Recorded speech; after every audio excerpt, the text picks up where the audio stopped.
para a gente conversar com o senador Oriovisto Guimarães. Oi, senador, bom dia. Bom dia, Daniel. Prazer estar aqui com você. Da mesma maneira. Vem cá, senador, nos conte aí de como tem sido as conversas para a questão da indicação do Cássio Nunes Marques para a vaga de ministro do Supremo lá no Senado. Olha, as conversas, é óbvio que eu não participei de nenhuma delas, né? Primeiro porque a principal conversa foi realizada na casa do ministro Gilmar Mendes, entre o ministro Gilmar Mendes, o ministro Dias Toffoli, o presidente Jair Bolsonaro e o candidato Cássio Cunha Marques. Então, essas conversas, eu não participo de certos grupos. Então, não sei o que eles falaram. Sim. O senador, o senhor vai votar sim ou não a indicação do Cássio Nunes Marques?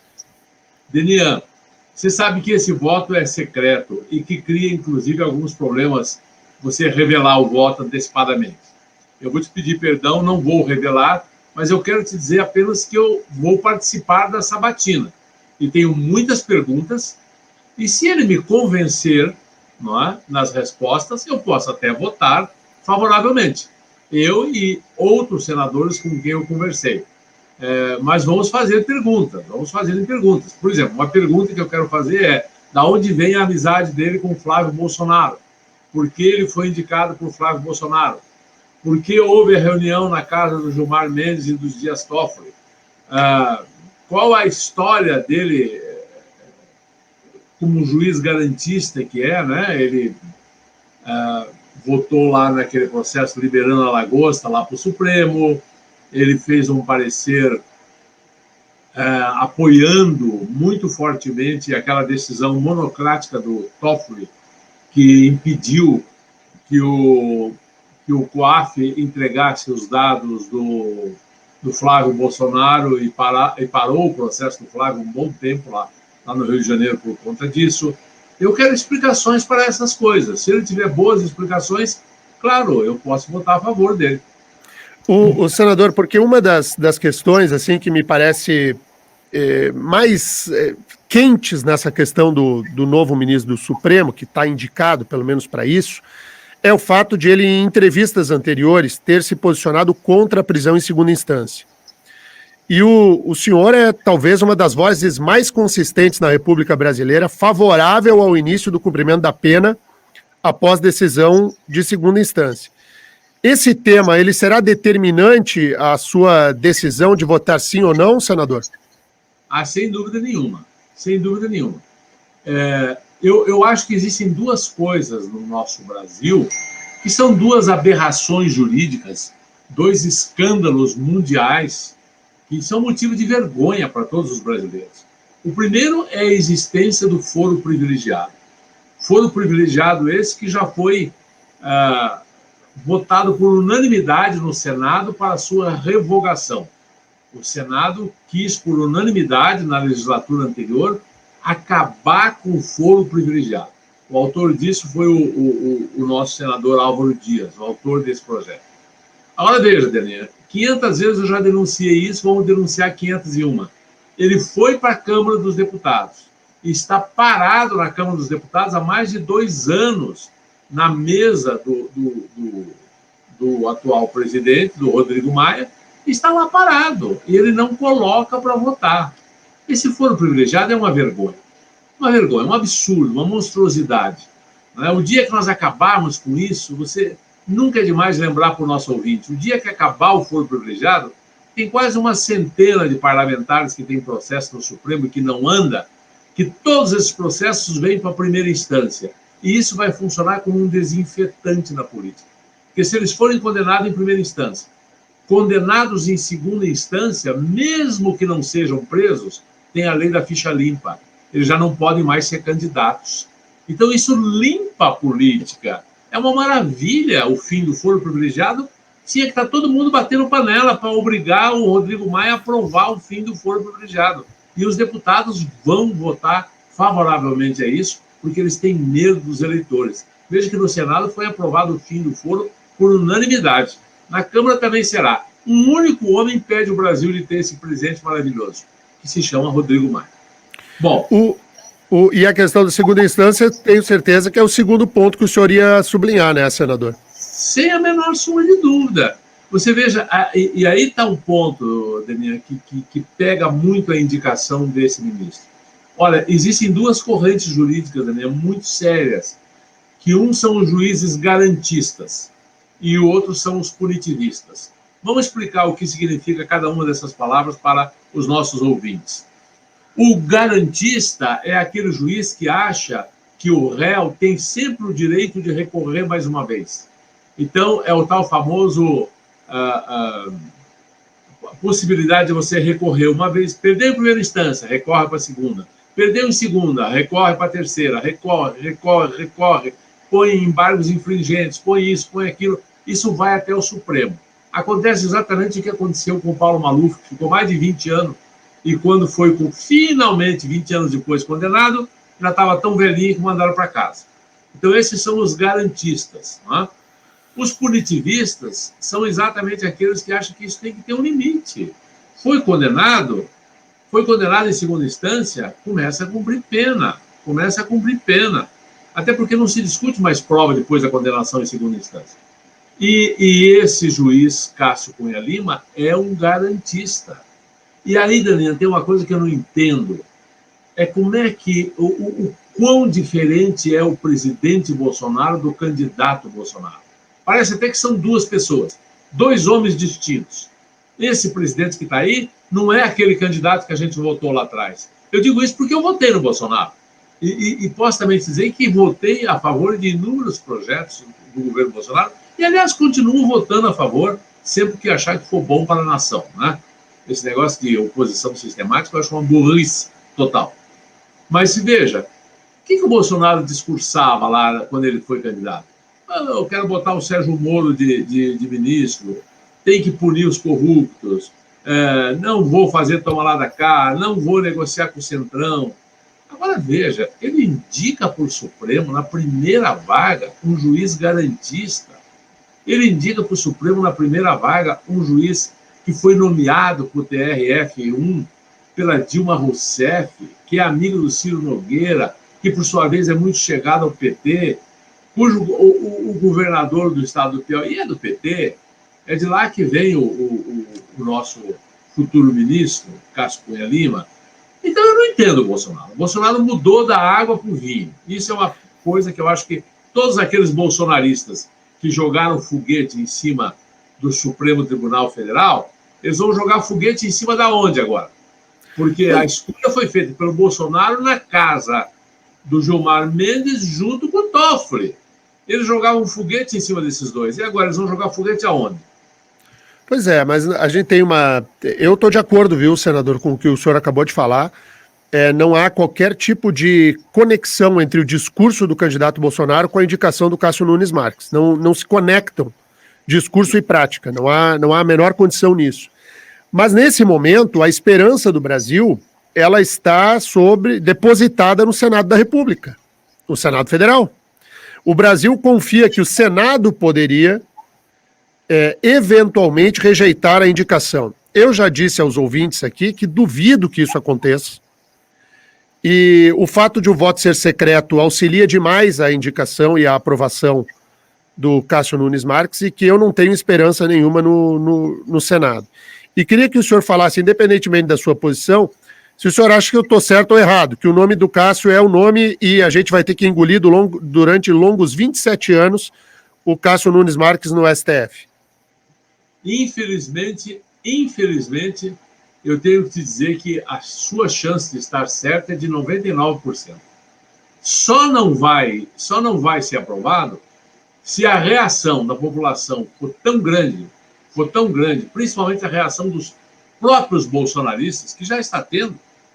Veja aquele bispo Malafaia, que é um defensor forte do Bolsonaro, fez um vídeo que é uma loucura. Ele esculhamba com o Bolsonaro. Diz coisas para o Bolsonaro que eu acho que ninguém teria coragem de dizer. E há um descontentamento hoje na base bolsonarista muito grande. E a gente sabe que o Bolsonaro é sensível a essa base. Nós vimos isso quando ele indicou para o Ministério da Educação uma pessoa e depois voltou atrás, porque a base pressionou. Não é?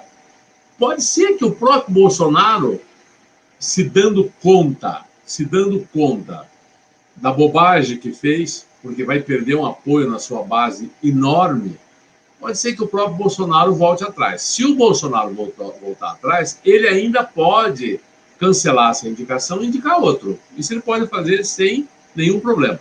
Nesse caso, o Cássio não seria, obviamente, nem sequer votado. Mas se ficar como está, você tem razão. Ele tem apoio do Davi Alcolumbre. Aliás, o Davi Alcolumbre estava junto na reunião da casa do Gilmar Mendes, né? Ele é apadrinhado do Davi Alcolumbre. O Davi Alcolumbre tem um interesse óbvio, que é que o Supremo faça um milagre com a Constituição, porque ele possa permanecer presidente do Senado, possa ser candidato de novo, coisa que a Constituição proíbe. Aliás, Rodrigo Maia também quer ser presidente de novo. Não é? Então, sei lá, se depender só do Senado, se juntar, o Bolsonaro hoje se dá bem com o Centrão. Então, ele tem a maioria.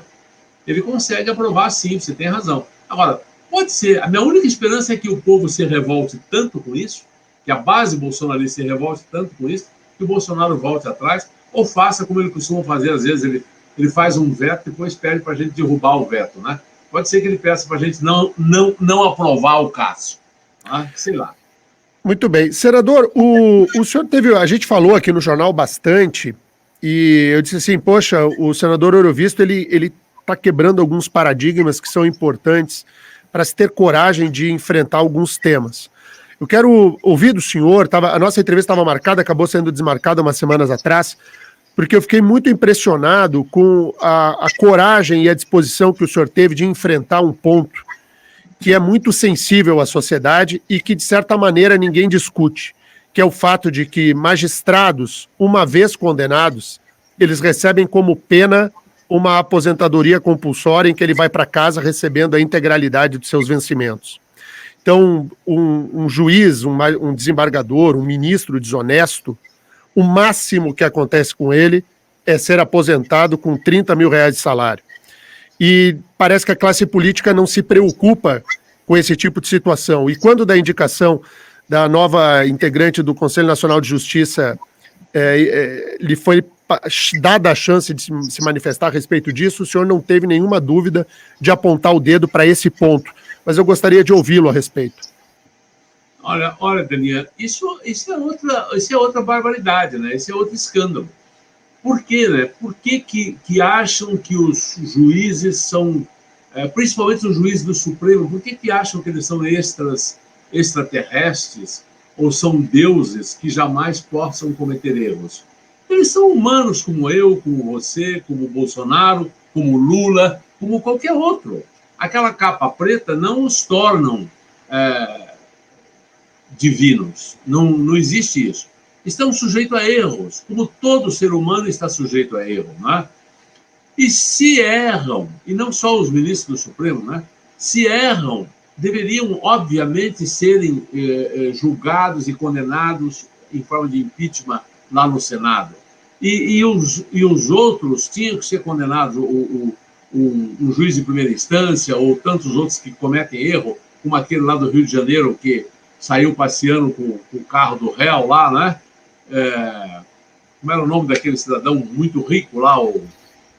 Agora me fugiu o nome. Me fugiu o nome também, mas o caso acho que todo mundo lembrou. Todo mundo lembra. O cara saiu passeando de Porsche, o Porsche era do réu. E veja, simplesmente há um corporativismo tão grande no Poder Judiciário que nenhum deles é condenado de fato, nenhum deles é punido de fato.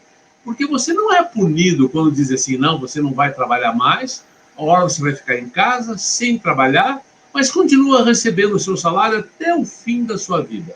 Que beleza de punição, não é? Com uma punição dessa, todo mundo quer ser bandido, porque é um prêmio, não é uma punição.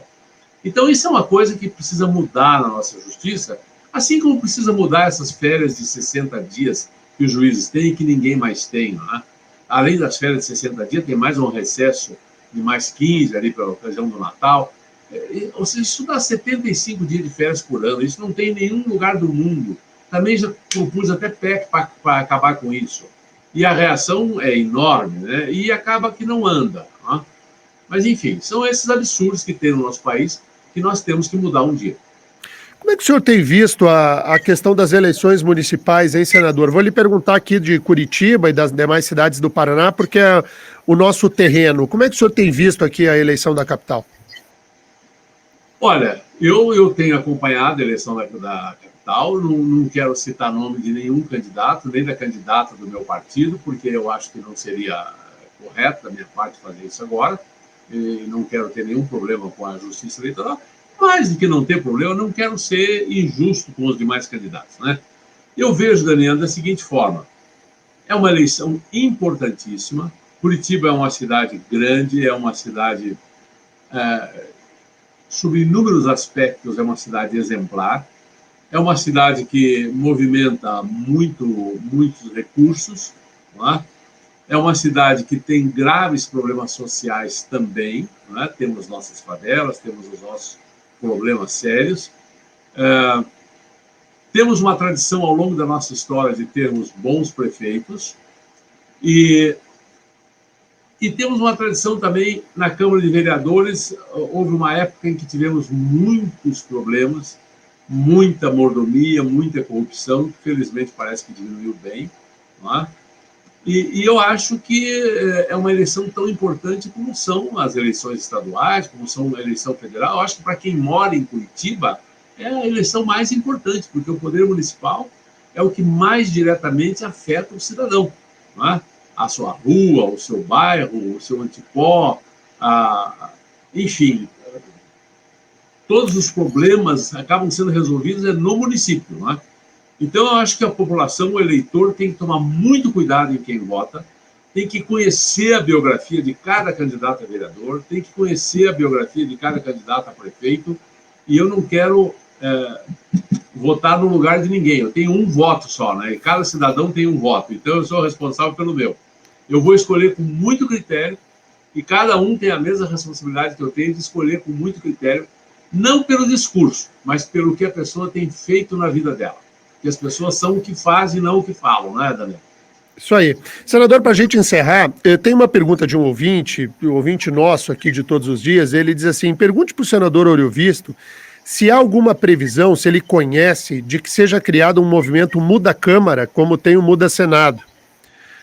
E a pergunta vem na esteira daquilo que o senhor falou, que o Rodrigo Maia bloqueia um projeto importantíssimo, que é o fim do foro privilegiado. Circula por Brasília alguma notícia de um Muda Câmara, ou isso é sonho de uma noite de verão, hein, senador? Daniel, eu confesso que é a primeira vez que eu ouço falar, mas seria muito bom que esse movimento se ampliasse, né? Que mudasse muitas câmaras do nosso país, muitas assembleias legislativas. Muito difícil, viu, Daniel? É briga para quem tem que ter coragem e disposição. É briga para 1 ano, 2 anos, 3 anos. Não é fácil de mudar um país. Aliás, não é fácil de mudar muita coisa no nosso país, né? Mas nós não podemos desistir e temos que prestigiar as pessoas que querem mudança para melhor. Tá? Mudança no sentido de que o dinheiro do povo seja usado realmente em benefício do povo e não com gastos supérfluos, com lagostas ou coisa que o valha, né? Isso aí. Senador Ouro-Visto, um grande abraço, muito obrigado pela entrevista, bom dia. Bom dia, Daniel, obrigado a vocês. Um abraço aos ouvintes. Valeu, um abraço. Senador Ouro-Visto Guimarães, senador aqui do Paraná, conversando conosco.